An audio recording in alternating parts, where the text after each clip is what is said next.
Vamos lá, começando mais uma live aqui hoje. Hoje vamos receber João Costa, Master Coach, Master PNL, hipnólogo, graduando em Psicologia, Psicanálise, um currículo muito extenso, né? Então, vamos aproveitar. Vocês aí estão assistindo no YouTube, tá? Se inscreve no canal e vamos embora.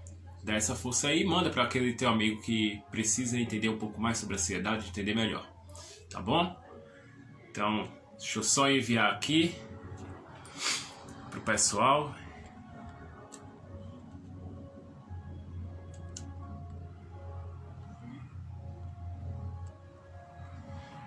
Vamos lá.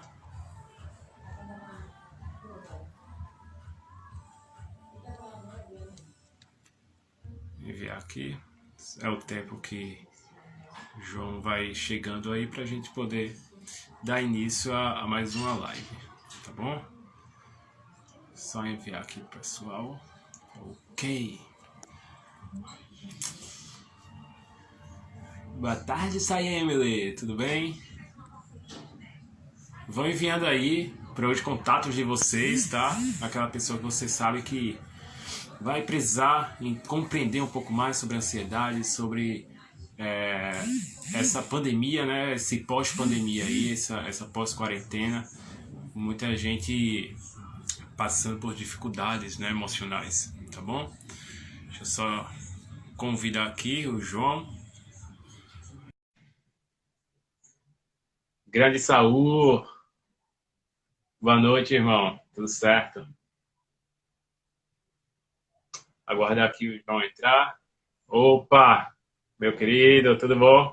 Boa noite, bem.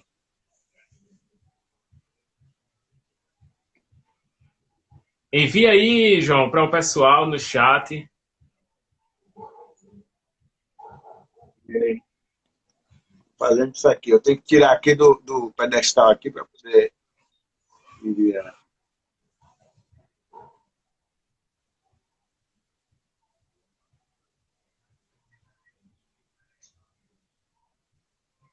Vamos lá.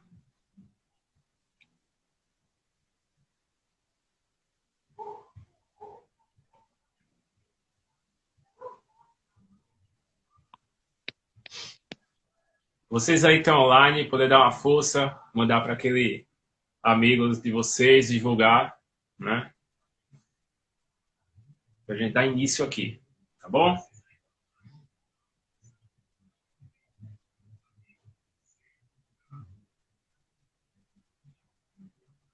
Então, hoje a gente vai falar um pouco sobre ansiedade, né? Essa quarentena aí que a gente passou, teve gente que chegou a passar mais de 3 meses trancado em casa, né, de quarentena, sem sair de casa. E isso fez as pessoas entrarem em um processo de autoconhecimento, mudanças de rotina, e isso gerou muitas consequências, né, na nossa vida. Muitas mudanças. Hoje a gente percebe que o mundo não é mais o mesmo, né? Mediante a todo esse acontecimento, voltou ao normal diferente. Então, vamos entender esses processos aí que a gente passou, né? E com isso não tem ninguém melhor que o João para poder falar um pouco mais, poder falar desses processos que a gente passa, né? Então, João, puder falar um pouco sobre você, sobre o seu trabalho e vamos bater esse papo aqui, né? Se vocês aí tiverem pergunta, tá? Isso aqui é um bate-papo, então a gente vai poder estar sempre querendo responder perguntas, questionamentos de vocês aí. Vamos conversar, ok? Manda ver, João. Boa noite, pessoal. Das boas-vindas aqui, a doutora Tatiane, que já está com a gente aí.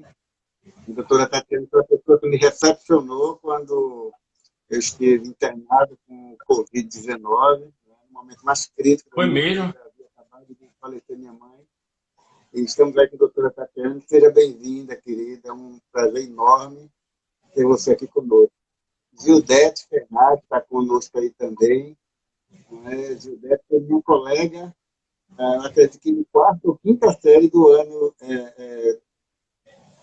aquela formação educacional passada, né? Que hoje em dia é ensino médio e tal. Antigamente você tinha a primeira série primária, a quarta série, depois da quinta série, do ginásio até a oitava série.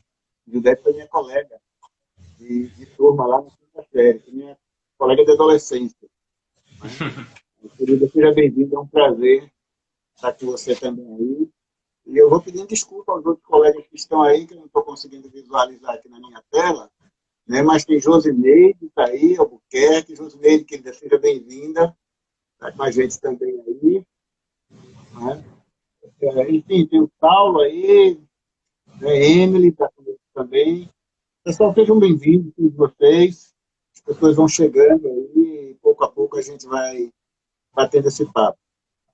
Bom, eu me chamo João Costa, para quem não me conhece, eu sou psicanalista, sou professor de hipnose clínica, ericksoniana e clássica, né? Sou Master Practitioner em PNL, Programação Neurolinguística, estudante na área de neurociências, também graduando em psicologia, né? Tenho várias outras formações em linhas terapêuticas, sou mestre de Reiki, também sou terapeuta no campo da Dianética, que é um estudo pouco conhecido no Brasil, mas muito conhecido nos Estados Unidos, e é uma abordagem fantástica, uma abordagem à mente humana fantástica. Além de outras formações que ficaria muito extenso a gente falar aqui, graduações, pós-graduações, mestrados, O currículo é grande, né? especialização, ficaria extenso aqui, cansativo a gente fazer essas colocações. E atuo na clínica já há vários anos, ensino também na área de saúde mental, já há alguns anos, também na área de desenvolvimento humano, na área de gestão empresarial também, por conta das formações que nós temos na área de gestão empresarial e logística. E hoje a gente vai bater esse papo aqui sobre ansiedade, né? Ansiedade aí pós-pandemia. Eu acredito que primeiro a gente tem que compreender o que é ansiedade, como ela se manifesta, quais são os seus sintomas, como lidar com ela, não é? Porque, na verdade, a gente vai perceber que uma pandemia silenciosa, ela existe, ela está acontecendo na atualidade, que é exatamente uma pandemia dos transtornos de ansiedade. Sim. Enquanto a gente está com a atenção voltada aí para o coronavírus, está havendo uma pandemia de transtornos emocionais, transtornos de ansiedade, depressão. Muita gente, se você tem uma ideia, eu, desde que voltei do internamento no hospital, na primeira semana eu já tinha pacientes me procurando para atendimento online. Né? E hoje minha agenda é online, eu não estou atendendo na clínica ainda, por decisão própria, eu pretendo voltar a atender na clínica somente aí entre agosto e setembro, mas a minha vida online já está bem disputada, já está bem difícil você conseguir um horário comigo aí para atendimento online. Então, a gente está vivendo, lamentavelmente, um momento extremamente novo e difícil, que é essa pandemia de transtornos de ansiedade. Não sei como é que tem sido a sua experiência aí na clínica também, Alex. Você aqui também é terapeuta, que atende também clinicamente. Eu não sei como tem sido a sua experiência aí, não é porque ela varia muito, mas eu tenho colegas que estão estão vendo esse boom, gente que está conseguindo enxergar isso no mundo aí ao redor, e gente que está como eu aqui, já começando a ter dificuldade de agenda, porque de fato a procura tem sido razoável. Sim, sim, demais. Eu percebi que a procura, né, de terapia cresceu bastante, né? Tem crescido bastante a procura de pessoas com ansiedade, depressão, síndrome do pânico, né? E dentre outros transtornos, elas têm me procurado bastante, né? Justamente pelo fato de que o que eu pude observar dessa época de pandemia é que as pessoas elas pararam e puderam voltar para si mesma, né? Aquele momento de autorreflexão e, poxa, aquilo que estava ali, sabe, inserido, e tu estava remoendo e a rotina do dia a dia, acabou que não percebia, né? que tinha alguma coisa ali passando, algum estresse rolando, né? E nesse processo, acaba que quando você muda a tua rotina, descontrola o teu cronograma diário, né? E é exatamente esse processo de autoconhecimento que, pô, né, você começa a olhar mais para dentro, começa a olhar mais para você. E no momento que você olha mais para você, as pessoas começam a dizer que não está se sentindo bem, está se sentindo ansiosa, né? Não tem tanto estímulo para fazer as coisas e N motivos. As pessoas vêm me procurando, acredito que vêm te procurando também.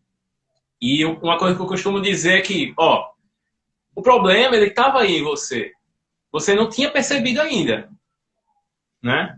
Porque você estava remoendo de acordo com as situações, as circunstâncias que vinham ocorrendo durante o dia a dia, né? O estresse no trabalho, o estresse familiar, né? Problemas no dia a dia, que você foi empurrando com a barriga e acabou que quando veio esse momento de quarentena, esse momento de refúgio, né? De ficar em casa, a zona de conforto, é que, pô, veio a pancada real da situação, né?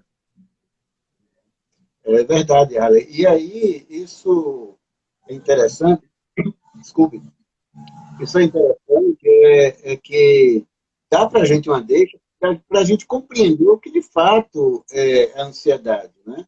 Existem três palavras. Para a gente começar a entender a ansiedade, a gente precisa, pelo menos, entender o significado de três palavras, que são os sentimentos, as emoções e a afetividade, né? A ansiedade é uma afetividade, é um sentimento afetivo, é uma emoção, é um sentimento. O que é ansiedade, né?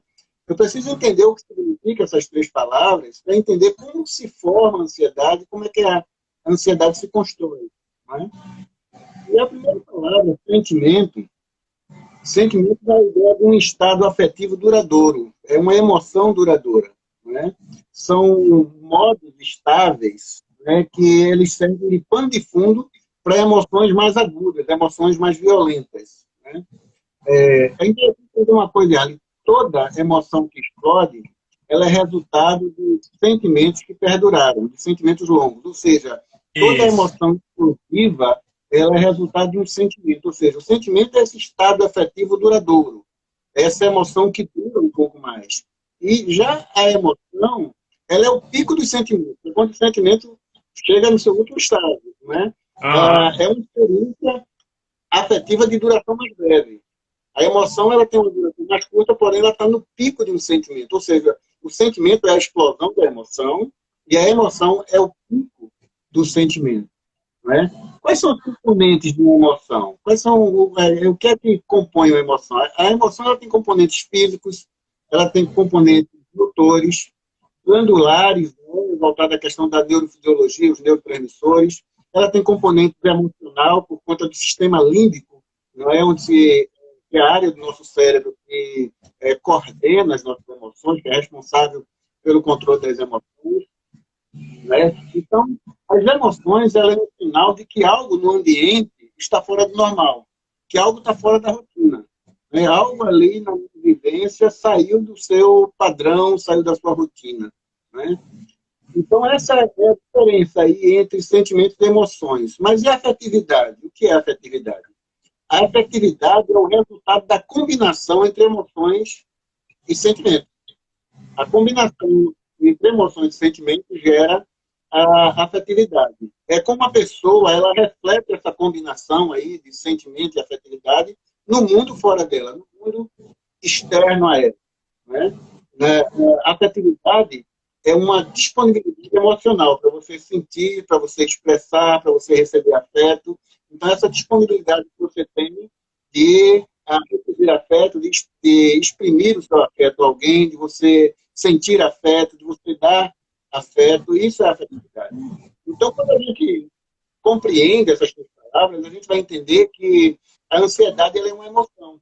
A ansiedade é uma experiência universal da existência humana, ou seja, todos os seres humanos, mesmo aqueles que são mais zen, mais calmos, eles experimentam ansiedade. Ansiedade é algo natural, algo caracteriza a existência humana. E aí a gente vai começar a compreender, até a gente chegar no transtorno de ansiedade, a gente precisa entender o que é isso que a gente sente. Porque muitas vezes há um diagnóstico extremamente equivocado de um transtorno de ansiedade, quando a pessoa está vivenciando um momento de ansiedade, né? Então, a ansiedade ela é essa emoção que traz um desconforto sempre que nós estamos em perigo. Sempre que há uma situação de perigo, a ansiedade ela causa esse desconforto. Ela nos prepara para enfrentar uma situação e emitir comportamentos que venham reduzir ou venham prevenir essa situação de perigo, né? E aí começa a haver liberação de neurotransmissores, de hormônios, né, que são importantes aí nesse processo ansioso. Então, na hora que você se sente em risco, em perigo, em alguma situação estressora, alguns neurotransmissores são ativados. Nosso sistema hormonal começa a liberar alguns neurotransmissores, como a adrenalina. A adrenalina ela prepara o corpo para a ação ou para o esforço, né? Ela é secretada lá no sistema endócrino, através das glândulas suprarrenais, né? Que são localizadas ali nos rins, e ela é liberada exatamente nessas sensações de medo, de fuga, essa sensação de excitação. Então, quando há tudo isso, você começa a liberar a adrenalina. Tem um outro neurotransmissor, que é a noradrenalina. A noradrenalina ela é o auxiliar da adrenalina. Ela atua modulando ali o estresse. A noradrenalina é o gatilho, é aquele gatilho que se prepara para a liberação ali da adrenalina. Então, ela vem como auxiliar ali da adrenalina, modulando o estresse, preparando o corpo para receber essa dose de adrenalina. E aí, um outro neurotransmissor importante que ocorre em situações de perigo, de fuga, de excitação, é o cortisol. O cortisol é o hormônio do estresse, que às vezes ele é visto como algo negativo, né? Mas o cortisol nem sempre ele é negativo, né? Ele é produzido também ali nas glândulas suprarrenais, e ele atua regulando o sistema imunológico. Ele atua muitas vezes como anti-inflamatório, o cortisol. Quando é que o cortisol é ruim? O cortisol ele é ruim, ele se torna maléfico quando ele está em excesso. Quando o excesso de cortisol gerado pelo estresse é maléfico ao corpo humano, à própria mente, à estrutura emocional do indivíduo, né? E aí, esses hormônios que eu falei agora, adrenalina, noradrenalina, cortisol, quando eles estão em excesso, são prejudiciais. Normalmente, eles são liberados em excesso nessas situações de estresse, nessa situação de ansiedade, quando o indivíduo está ali excitado, ansioso, esses hormônios começam a serem produzidos em excesso. E ele desregula outro hormônio extremamente importante, que é a serotonina. A serotonina é um nosso neurotransmissor, que ele é responsável pela sensação de bem-estar, de prazer, de alegria, não é? Ele regula a atividade dos músculos lisos, né? Aqueles músculos que são responsáveis pelas contrações involuntárias, regula o humor, o sono, o apetite, o ritmo cardíaco. Então, o que acontece? Normalmente, as pessoas ansiosas têm dificuldade de dormir, porque a serotonina está em escassez. É a famosa ansiedade noturna, né? A ansiedade noturna. Ela está em escassez, você começa a deixar de produzir um outro neurotransmissor importante, que é a melatonina. A melatonina ela é produzida pela substância nigra, ali na região do mesencéfalo. Ela é produzida lá e ela é o hormônio responsável pela indução do sono. É ele que recebe, através dos nervos ópticos, nós recebemos a incidência da luz ou da baixa da luz, a falta dela. E quando há a falta da luz, uma mensagem enviada do nosso mesencéfalo, para outra regiãozinha lá do mesencéfalo, que vai começar a produzir na substância negra a melatonina, que vai nos induzir ao sono. Então, o descontrole da serotonina acaba descontrolando também a melatonina. E aí você tem dificuldade de dormir. Os processos ansiosos geram todo esse descompasso, toda essa desorganização dos nossos da nossa neurofisiologia, não é? Um outro neurotransmissor importante aí, que é a dopamina também, que ela está responsável pela sensação de prazer, de bem-estar, que falta no indivíduo quando ele está ansioso. Então, veja como a coisa começa a se construir. Qual é o percurso que se faz A ansiedade. Qual é o percurso da ansiedade? O percurso neurofisiológico da ansiedade. Como é que começa? Primeiro, você recebe uma mensagem falsa. Uma mensagem falsa. Você está ali numa sensação de perigo, existente ou não, uma sensação de excitação existente ou não. E o que acontece? Essa mensagem chega para o hipotálamo. O hipotálamo é a parte do nosso cérebro que é responsável por controlar o sistema nervoso autônomo. O hipotálamo recebe aquela mensagem de, olha, tem algum perigo aí, tem alguma excitação, alguma situação de estresse, estressora, ele recebe essa informação e envia comandos para o nosso corpo.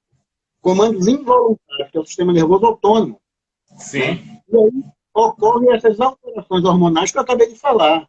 Hormônios que são produzidos em excesso, outros são produzidos de forma escassa, deixam de ser produzidos, a toda essa desorganização neuronal, toda essa desorganização dos neurotransmissores, e aí começam a ocorrer as reações fisiológicas, que são resultados dessa desorganização neuronal e do sistema nervoso autônomo, comandado pelo hipotálamo, disparando reações.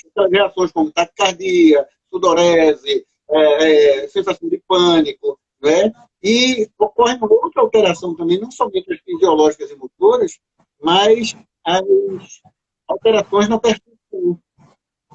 O indivíduo começa a achar, por exemplo, está tendo um ataque cardíaco. Começa a achar que vai morrer. Não é? E tudo isso são alterações que, por conta de uma mensagem que foi lá falsa, que foi lá para o hipotálamo, e ele manda a resposta. Se o hipotálamo ele manda para você, o hipotálamo manda para você uma mensagem de que você está em perigo, ele precisa liberar, ele vai dizer para o teu sistema neuronal, libera cortisol, libera adrenalina, noradrenalina, que prepara o corpo para a ação, para a fuga, para o combate, libera isso. E o que acontece? Quando libera cortisol, acelera o batimento cardíaco, pressão arterial vai lá para cima. O indivíduo chega a um cardiologista, interessante que os nossos pacientes, a grande maioria deles são enviados para nós pelo cardiologista. Porque o cara chega lá, tudo vai ter um ataque do coração, achando que está tendo um infarto, e quando chega lá, o médico diz, olha, é ansiedade, é síndrome do pânico, alguma coisa, algum desses transtornos de ansiedade. E aí acaba encaminhando para nós. Né? Exatamente por isso, porque essa mensagem... É exatamente um conhecimento que falta, né? Nos médicos, nos cardiologistas, falta esse conhecimento também, né? Porque muitas vezes não tem uma ocasião, não tem um fato de que, poxa, aqui tá dando normal. Ó, tá normal. A sua pressão tá normal, seu batimento tá normal, né? Normalmente, Yarley, na minha experiência, quando eles veem essa normalidade, quando eles percebem que o estado clínico do paciente para as questões cardiológicas está normal, tranquilo, logo eles detectam que é algum transtorno de ansiedade. Eles não sabem dizer qual é, porque não é a área deles, não sabem dizer qual o tratamento, porque também não é a área farmacoquímica deles, né?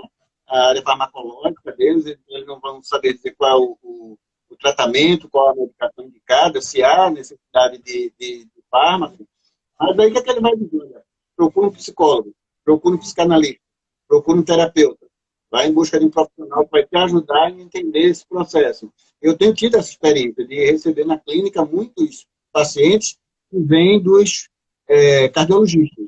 Alguns já vêm dos psiquiatras, porque o psiquiatra entende que ele vai dar o suporte farmacológico, mas o suporte terapêutico, como nós lembramos.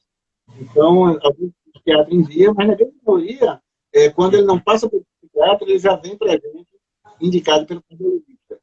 Né? Uma coisa interessante para a gente perceber é que a ansiedade ela tem 3 maneiras de se manifestar. Existem aí os sintomas fisiológicos corporais, né? Como eu falei, taquicardia, sudorese, tremores, contraturas, tensões, né? Os calafrios, uma parte do corpo dormente, não estou sentindo meu braço, não estou sentindo minha mão. Não sei se você já pegou isso na clínica. Já peguei muita gente, por exemplo, eu estou com um zumbido no ouvido, né? O zumbido não sai do ouvido, eu estou com essa perna esquerda ou a direita dormente, meu braço está dormente, né? E tudo isso são sintomas. Dor na coluna, né? Isso é sintoma da manifestação aí da ansiedade, né? Existe um sintoma também cognitivo, né? Que são as percepções que são alteradas, né? Aquilo que passa pela nossa cabeça. Tem gente que tem, por exemplo, um branco na memória. Ou deu um branco agora, não me recordo mais nada, e etc. Ou, às vezes, por exemplo, o indivíduo tem aquela percepção de que está morrendo. É uma alteração no sistema cognitivo dele. Ele começa a interpretar todo aquele contexto como algo, como uma sensação de morte, né? Sim. Então, é uma outra maneira em que a ansiedade ela se manifesta. Existe ainda uma terceira maneira, que são os sintomas comportamentais, né? Quais são os sintomas comportamentais? É aquilo que a gente faz para tentar diminuir a ansiedade. Ou seja, as pessoas que, quando estão começando a se sentir ansiosas, elas procuram fugir, se esquivar daquela situação. Umas paralisam, não sabem o que fazer, ficam paralisadas. Então, existem essas três maneiras que a ansiedade ela se manifesta.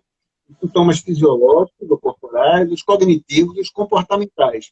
É importante a gente entender isso porque os colegas que estão assistindo a gente, que não estudam o assunto da forma como nós estudamos, científica e vendo a abordagem, mas perceber que há alguma alteração na minha cognição, na minha forma de interpretar aquela situação, perceber que há alguma alteração no meu comportamento, ou se há alguma alteração motora, né, isso pode ser ansiedade.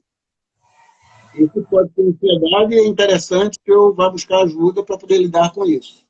Né? Sim. E assim, né, a gente percebe, passando por toda essa estrutura que a ansiedade age no hormonal, né, a gente percebe que tudo parte do nosso fluxo de pensamento, das informações a qual a gente recebe e como a gente interpreta essa informação. Isso. Né? Porque, de acordo que eu costumo dizer o seguinte para as pessoas que eu trabalho o atendimento com a ansiedade, né? Que a ansiedade, toda a estrutura das nossas emoções, dos nossos sentimentos, começa do nosso pensamento.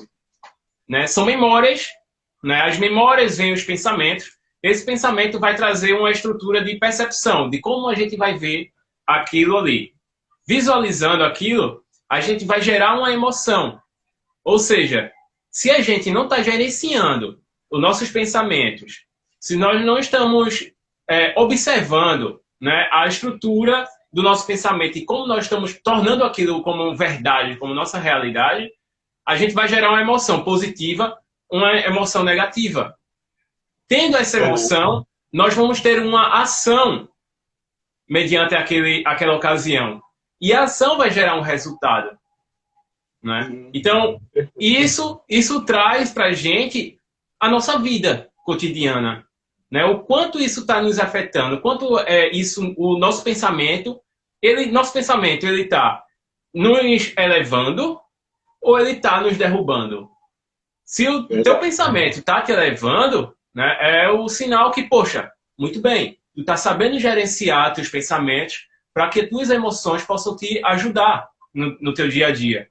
Mas se teus pensamentos estão te derrubando, tu não está tendo controle emocional, sentimental, né? É porque realmente tu está permitindo que os fluxos de pensamentos, várias informações, memórias de experiências que tu teve, né? Seja na tua infância, seja na tua juventude, ou lá onde foi, tá trazendo à tona nesse momento. E é exatamente o que está gerando a ansiedade, né? É a experiência que gera a expectativa. Perfeito, perfeito. Isso mesmo. Deixa eu só dizer para o povo que nos assiste aí, gente, se vocês quiserem mandar perguntas, tá? Tiverem dúvidas, se tiver muito acelerado para vocês também, falem aí. Eu estou correndo um pouco na fala, porque esse tema é extenso demais. É verdade. Infelizmente, o Instagram só dá para gente 1 hora. Gente 1 hora. E já vamos aí em exatamente 30 minutos. Temos aí mais 30. Se vocês tiverem perguntas, né? Pode fazer aí. A gente já passou 30 minutos e não chegamos nem a 1/3, 1/4 ainda do assunto. Né? Tem muita coisa que a gente poderia estar discutindo aqui. Então, se vocês tiverem dúvidas, podem questionar, podem perguntar, porque aí fica mais fácil a gente até pular um pouco daquilo que a gente programou, discutir aqui com vocês, trazer para vocês, não é? Se tiver acelerado demais, falem também, porque eu estou acelerando a fala por conta do tempo, não é? Mas é isso. E aí, o que você falou, é interessante. Tem uma pergunta. Tem uma pergunta. Eu acredito que pode até ser a continuidade. De onde vêm os pensamentos? Show de bola. Você acabou falando aí em relação aos pensamentos, né? Pensar é uma qualidade do ser humano na sua existência. Tá? Nós somos seres pensantes já por natureza. Agora, como se constroem os pensamentos que estão arraigados no nosso inconsciente ou que estão dentro de nossa estrutura psíquica e emocional? Aí tem uma série de fatores que constroem esses pensamentos. Como você ia falando, como você acabou de falar sobre os pensamentos que geram emoções, que geram os comportamentos. Quando a gente vai lá para a estrutura de dianética, a dianética vai estudar muito isso, vai falar de engramas, que são experiências dolorosas que a gente viveu no nosso passado, e essas experiências estão gravadas no nosso DNA, e aí a gente descobre uma coisa. Veja só, os pensamentos não estão aqui como a gente sempre imaginou, não é? Existe uma estrutura aqui cognitiva, mas as nossas memórias ficam gravadas em nosso DNA, numa areazinha do DNA, lá no finalzinho do DNA, chamada telômero. O telômero é a parte final do DNA que é responsável, inclusive, pelo processo de envelhecimento nosso, né? E está comprovado pela neurociência que as nossas memórias ficam gravadas ali, não aqui como a gente sempre imaginou. Aqui existe uma estrutura cognitiva que constrói, que forma o pensamento, que interpreta o mundo fora da gente e quando ela interpreta esse mundo fora de nós, ela cria uma informação. Essa informação é gravada e vai direto para o nosso gravador, que é o nosso telômero, lá na estrutura do nosso DNA. De maneira que você que está nos assistindo, você, Yarley, e eu mesmo, temos pensamentos que nossos são, memórias que não são nossas. Não sei se você já teve essa experiência, mas na clínica eu tinha uma paciente que todas as vezes que eu hipnotizava ela e fazia uma regressão, ela voltava para Massachusetts, nos Estados Unidos, se via lá com uma roupa de princesa e tal, e o pai dela, ela viu um pai muito austero, e na verdade ela tinha um pai austero, teve um pai austero na sua existência aqui, e a gente fica pensando logo, se você é espiritualista, vai dizer, isso é reencarnação. Essa mulher está voltando para uma vida que não era dela, porque ela ia para um ano de 1800 e alguma coisa e tal. Essa mulher está visitando uma vida passada dela, né? E aí, quando você estuda essa questão das memórias que ficam gravadas no nosso DNA, e que elas são, por se estar no DNA, elas são transmissíveis, ela passa de pai para filho por gerações, você começa a compreender que nós temos memórias que não são nossas. Experiências que foram vivenciadas pelos nossos antepassados e que influenciam o nosso comportamento e nossas emoções nos dias atuais. Veja só, aí é aquela questão da constelação familiar, que fala da questão da repetição de padrões. Né? Você acaba repetindo padrões. Por que você repete padrões? Porque essa estrutura comportamental existe no teu DNA. E precisa quebrar esse ciclo, esse ciclo que faz com que padrões se repitam, alguns padrões negativos, né? Tem gente que não dá certo no casamento nunca, por exemplo. Casa, daqui a pouco separa, não sabe por quê, aí casa de novo, daqui a pouco separa, não sabe por quê. Poxa, por que eu não tenho sucesso no casamento? Às vezes existe um padrão que está instalado aí, da vivência dessa pessoa, esse padrão precisa ser ressignificado, precisa ser quebrado para que ela possa, nas suas próximas relações, dar certo. Então, veja, os pensamentos é preciso compreender que é uma característica do ser humano. Todo ser humano é um ser pensante. Agora, as memórias estão guardadas no nosso telômero, estão guardadas no nosso DNA. Elas é um processo que ocorre primeiro no sistema de cognição, aqui na nossa estrutura cerebral, lá numa das áreas dos nossos córtex, né? Então, existe uma área responsável por toda a estrutura de cognição, de guardar memória de curto, médio e longo prazo. E essas memórias, depois de formadas, ela passa para o nosso DNA e são transmissíveis. São transmissíveis. Então, no caso dessa paciente que eu te falei, a gente acabou descobrindo, depois que de algumas sessões, a gente acabou descobrindo que ela teve antepassados que moravam de fato nos Estados Unidos, Massachusetts, que viveram de fato em casas pomposas e que ela estava repetindo o padrão. O pai dela só tinha repetido um padrão de seus antepassados e ela estava simplesmente sentindo uma dor que fora sentida lá atrás, por um antepassado dela. E o pai dela repetia o mesmo padrão e pressionava ela da forma que o seu antepassado havia sido pressionado. Veja que interessante. E tudo isso a gente conseguiu detectar e ir construindo isso a partir de observação de laboratório mesmo. Não partindo para nenhuma forma mística. Eu sou alguém que acredita em toda essa questão metafísica, tudo que está além do físico aqui. Porém, quando a gente vem para a clínica, nós precisamos ser pragmáticos, porque ciência é pragmática. Então, eu não posso chegar lá com fé, acreditando que isso aqui é assim pela minha fé. Não, tem que ir para o laboratório, preciso ver se esse padrão se repete, como se repete, com quantas pessoas está se repetindo. E há um padrão, há uma normalidade, então é ciência.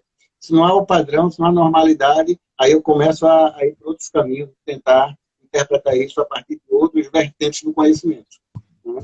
Exatamente, quebrar os padrões, né? Que a gente percebe que está seguindo aquele padrão, né? Tomar consciência da tua própria consciência, né? Isso, perfeito. E acredito que isso foi a resposta dessa pergunta aqui de Josineide, que foi como controlar quando você está em crise de ansiedade. E tem outra que já pega um embalo, que foi Jana, né? Que ela falou como esses padrões são quebrados. Show de bola. Duas excelentes perguntas, né? Como a gente não vai ter tempo de expor todo o assunto sobre ansiedade aqui, eu vou tentar aqui já responder essas perguntas, né? Porque ao longo da exposição essas perguntas seriam respondidas. Mas veja só, como controlar a ansiedade foi a primeira pergunta, né? Isso. A primeira coisa, existem algumas dicas para você lidar com a ansiedade, mas eu sempre aconselho o seguinte, e olha, isso não é puxando a sardinha para a nossa profissão, mas é que é importantíssimo. Você sozinho é mais difícil. Caminhar sozinho com transtorno de ansiedade, onde de fato ela é um transtorno, não é? É difícil. Então, procure ajuda especializada, procure um profissional capacitado, um profissional bom, um não aventureiro, né? Mas um profissional que de fato conheça o assunto e vai te ajudar a superar essa dificuldade. Mas quais as dicas para você, no seu dia a dia, ir lidando com a ansiedade? A primeira coisa dela é procura fazer exercício de meditação. A meditação, ela ajuda na organização dos neurotransmissores. Lembra daqueles que eu falei que uns ficam em excesso, outros em escassez? O processo meditatório, o processo de meditação, ele ajuda a organizar toda a estrutura neural e ajuda porque a produção de neurotransmissores, cortisol, adrenalina, noradrenalina, dopamina, serotonina, endorfina, todos os neurotransmissores, eles começam a serem produzidos de forma harmônica. Então, exercício de meditação. Meditação não é fácil, porque meditar é cessar o pensamento. As pessoas confundem meditação com reflexão. A reflexão é o exercício do pensamento. Eu estou refletindo sobre algo, estou exercitando o pensamento. A meditação é a cessação do pensamento. Eu tenho que parar o pensamento. Como é que eu faço isso? Procura estar num ambiente tranquilo. De preferência, põe lá um instrumental de fundo. Eu gosto de instrumental de fundo. Se você não gosta, não põe, mas eu gosto. Coloca um instrumental de fundo e começa a se sentir presente ali. Sente os pés, sente o corpo, a mão, o ambiente onde você está. Algumas vezes os pensamentos vão invadir ali. Esteja presente naquele pensamento. Não adianta você expulsar ele, senão ele volta. Deixa ele vir, perceba aquele pensamento, sinta aquele pensamento, vai deixando isso ir fluindo. Isso resolve, acredito que num percentual muito significativo, as questões de ansiedade. Outra dica, pratique exercícios físicos diários, porque eles também ajudam no controle dos hormônios, no controle hormonal. A prática de exercício físico diário. Eu tinha uma paciente que dizia, João, mas eu me acordo tarde e tal, eu digo, olha, leva o colchão nas costas. levanta com sono mesmo, bota o lençol nas costas, o travesseiro, o colchão, mas vai fazer tua caminhada diária, vai fazer a tua atividade física diária. Ah, tá, em época de pandemia eu não posso sair, faz no quintal de casa, na sala de casa, em qualquer lugar, mas faz atividade física, porque ela é um auxiliar fantástico. Eu normalmente digo para meus pacientes o seguinte: olha, você quer o Rivotril ou a atividade física? Você escolhe. Você pode tomar um bem Exato. qualquer ou fazer uma atividade física, né? Então, a atividade física ela resolve muito. A medicação, o fármaco, nenhuma dessas soluções já estão funcionando mais. Aí você vai pegar o auxílio do fármaco até um determinado período, ajudando a pessoa a sair desse processo, porque ela vai conseguir internalizar aquilo que você está trabalhando nas sessões, e depois disso você vai desmamando essa pessoa do fármaco, porque a atividade física, exercício de meditação e outras práticas vai ajudar essa pessoa a sair desse processo. Tá? Isso. A outra pergunta foi como quebrar o ciclo, né? Isso, quebrar esse padrão, né? Os padrões, eles são quebrados. Na minha experiência, onde é mais eficaz a quebra de padrões é um trabalho clínico, sabe? E, às vezes, uma regressão em hipnose resolve muito. Por exemplo, eu sou constelador familiar também, e uma constelação familiar ajuda muito. É porque o Robert Helling, que é o cara que sistematizou essa abordagem das constelações familiares, ele falava muito nessa questão da formação de padrões e da quebra de padrões, né? E ele estudou, quando ele esteve na África, ele percebeu que padrões existiam. E aí o processo de constelação familiar ajuda muito também na quebra de padrões. Então, se você tem acesso a uma sessão de constelação familiar, ajuda muito. Minha experiência clínica, eu como psicanalista, é interessante que eu não sou um freudiano ortodoxo, né? Eu sou psicanalista, mas sou pós-freudiano, apesar de ser um amante de Freud, Agora, na clínica, eu uso tudo aquilo que o meu paciente demanda naquele momento. Se naquele momento, por exemplo, está fazendo uma sessão de terapia, eu vou marcar aquela sessão de terapia e vou fazer dianética. Faça a sessão livre em todas as sessões. Agora, chega lá, eu preciso fazer uma constelação familiar, eu vou usar, eu mando ele trazer lá. Se é online, eu mando ele trazer o podcast para montar a constelação. Se é presencial, eu ponho lá a mesa, ele faz a constelação. Se for em grupo, ponho as pessoas para fazer a constelação. E, de repente, o indivíduo precisa de uma regressão hipnótica, eu faço uma regressão. Ou ele precisa somente de ir lá para Nárnia, né? As questões de Nárnia, né? E você vai e leva ele para um lugar seguro. E no lugar seguro você trata essas questões. O que eu costumo dizer é que o terapeuta, seja ele psicólogo, psicanalista, terapeuta holístico, ele precisa ter uma caixa de ferramentas bem sortida, porque os transtornos emocionais, eles aparecem de diversas formas, e os seres humanos são pessoas diferentes. Se você atender duas pessoas da mesma forma, uma dessas duas foi mal atendida. Entendeu isso? Então, veja só, vem para a minha clínica, duas pessoas, eu atendo as duas pessoas da mesma forma, uma delas eu atendo mal. Porque nem tudo que funciona com uma pessoa funciona com outra. Né? Então, eu preciso ter uma caixa de ferramentas um pouco mais sortida, um pouco mais diversificada, para que eu possa atender cada indivíduo dentro da sua particularidade. Né? E a ansiedade é muito isso. Você tem duas pessoas com transtorno de ansiedade. Duas pessoas repetindo um determinado padrão. Como mudar o padrão? Numa vai funcionar, por exemplo, associação livre. Ela fala, daqui a pouco tem um insight e faz. É isso. Pronto. Está livre daquele padrão. No outro, você vai usar uma regressão, vai usar uma técnica de dianética, você vai usar uma constelação familiar, você vai usar um transe hipnótico levando ela para um lugar seguro, e ela resolve aquela questão no lugar seguro. Você utiliza uma metáfora, enfim, vai utilizar uma abordagem da PCC, vai utilizar uma Gestalt, seja qual for a abordagem, mas são pessoas que são diferentes, embora o problema seja o mesmo. Então, se você tratar do mesmo problema de forma igual com duas pessoas, uma delas vai ser mais atendida, porque ela não terá sido atendida dentro da sua característica, dentro de como ela representou aquilo que você trouxe agora há pouco, né? Como eu interpreto essa emoção, é como eu enxergo essa emoção, e cada pessoa vai enxergar de uma forma.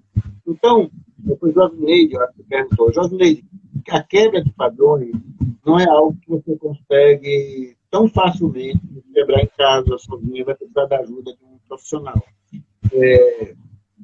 Por mais que eu diga para você, tem técnicas, tem. A meditação ajuda muito.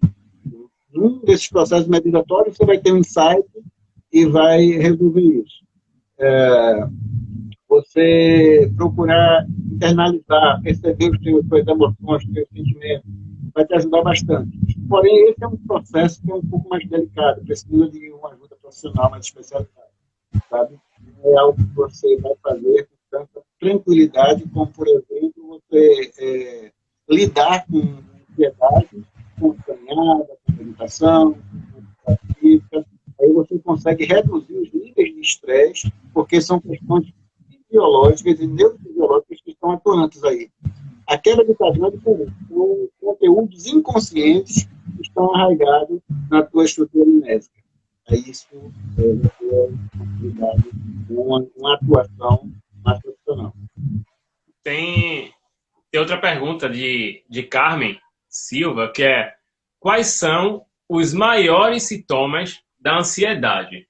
Bom, assim, no meu ver, né, é a mesma coisa de um terapeuta utilizar duas ferramentas, uma ferramenta para duas pessoas, né? Engessar a ansiedade, né, os sintomas da ansiedade, apesar de que eu tenho um pôster falando de alguns sintomas da ansiedade, de como ela é gerada, eu costumo dizer que a ansiedade ela tem dois polos, né? Me corrige se eu estiver errado, tá, João? Para mim, tudo na vida é dualidade, né? A ansiedade ela pode ser algo que você anseia. E aí, como está esse teu fluxo de pensamento? Como é que ele está vindo, essa memória? Como, na verdade, não como está vindo, mas como tu está observando, como tu está visualizando ela. Se ela é positiva, se ela é negativa, né? E o quanto tu está se identificando com isso. Então, vamos lá. Eu tenho uma dificuldade de falar em público, que me gera uma ansiedade, que me gera um medo, de alguma forma. Então, poxa, por que está vindo essa ansiedade em mim? Por que está vindo esse medo? Né? E se eu parar para observar, não, peraí, mas não tem para que eu ficar com medo. As pessoas que estão ali, elas querem me ouvir. Elas estão na mesma situação que eu estou. Se elas estivessem aqui, estariam na mesma situação que eu estou. Então, a ansiedade, ela vem de anseio, tá? De você ansiar por algo, querer aquilo. E, poxa, mas o que é que tu tá querendo muito? A nossa mente, ela não entende o não quero. Ela só entende, sabe, é autodefesa a nossa mente. Né? Exatamente o cérebro reptiliano, né? O cérebro animal, que ele busca exatamente a autodefesa. Então, nesse momento é que gera o medo de determinadas situações. A partir do momento que você identifica esse medo e ressignifica ele, poxa, a tua ansiedade começa a mudar, sabe? Você começa a ver por um outro ângulo. As pessoas taxam muito a ansiedade, elas, sabe, é como um carimbo. Pô, ansiedade é isso. Não, ansiedade é só um medo que você está sentindo de determinada coisa. Seja o medo de morrer, seja o medo de fazer uma entrevista, seja medo de falar em público, sabe? Você vai ter um anseio por aquilo, um medo, né? E aí, se tu ressignificar isso, ressignifica. Poxa, caramba, sabe? Pensa positivo. Caramba, eu vou falar, pessoal, minha oportunidade que eu tô tendo de fazer uma live, minha oportunidade que eu tô tendo de apresentar o meu trabalho, de apresentar o meu projeto, ao invés de, caramba, será que vai dar certo? Né? Então, é exatamente dessa forma que eu vejo, a forma que gera essa ansiedade, né? É interessante, a gente precisa entender, você trouxe uma deixa muito importante, Alex. entender a diferença entre eu sou ansioso e eu estou ansioso. Isso. São duas coisas diferentes, né? Uma é uma experiência natural da existência humana, eu estar ansioso, e eu ser ansioso é uma manifestação patológica. Né? Então, quando é que a ansiedade é um transtorno? Ela é um transtorno quando a manifestação ela é desproporcional quanto à intensidade, quanto à duração, quanto à frequência. Então, se a intensidade é maior, se essa sensação de ansiedade dura por algum tempo, e aí existe uma frequência dessa manifestação, isso é um transtorno. É quando ela interfere negativamente no meu desempenho, por exemplo. Quando ela traz prejuízo funcional, eu começo a sentir um braço, eu não consigo fazer determinadas atividades. Quando altera a rotina natural da vida, ou quando atrapalha ou impede aí o curso da vida diária. Então, quando essas coisas estão acontecendo, a ansiedade ela é um transtorno. Né? E aí, quais são os sintomas, como a Carmen perguntou aí? Inclusive, bem-vinda, Carmen, boa noite. A Carmen é esposa de um grande amigo, do Everaldo Laureano. E veja só, os sintomas são aqueles que a gente falou antes, né? Sudorese, taquicardia, tremores, sensação de que você vai morrer, falta de ar, né? A gente está falando no meio da noite, com a falta de ar, com o coração palpitando, suando, diarreia, a ansiedade causa também. Enjoo, né? Enjoos, uma série de sintomas aí que acompanham a ansiedade, e quando isso se torna repetitivo, quando isso se torna intenso, quando isso altera o seu curso normal de vida, quando isso atrapalha você de funcionar bem, quando isso altera a tua rotina, então é a hora de buscar ajuda especializada, é a hora de você começar a pensar, né, que, de fato, está vivendo aí um processo de transtorno de ansiedade. A gente sabe que tem existem diversos, mas alguns principais transtornos de ansiedade. Né? Nós estamos aqui em 52 minutos, falta 8 minutos. Gente, se tiverem perguntas, façam, porque o assunto é extenso, a gente ficaria aqui a noite inteira falando de ansiedade. Né? É verdade. Mas não seguimos aí na metade do que é o assunto. Né? Se tiverem perguntas, à vontade, podem fazer. Existem alguns transtornos de ansiedade. Né? Tem o transtorno de pânico, que são aqueles ataques de pânico inesperados, recorrentes, né? Vão levar a pessoa a ficar constantemente preocupada. Né? Existe o transtorno de ansiedade generalizada, que é aquela perturbação crônica, né? Que é caracterizada por perturbações permanentes, muitas vezes irreais ou excessivas, né? Ou algumas vezes incontroláveis. Existe o TEP, né, que é o transtorno de estresse pós-traumático. Normalmente elas são derivadas de eventos críticos e traumáticos, né, assalto violento, pessoas que vão para a guerra, soldados, bombeiros, sequestro, tortura, catástrofe, acidente, tudo isso pode gerar o transtorno de estresse pós-traumático.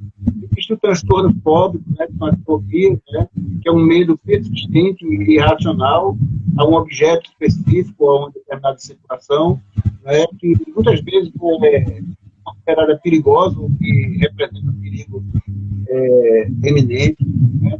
Existe o TOC também, que é o transtorno obsessivo compulsivo, né?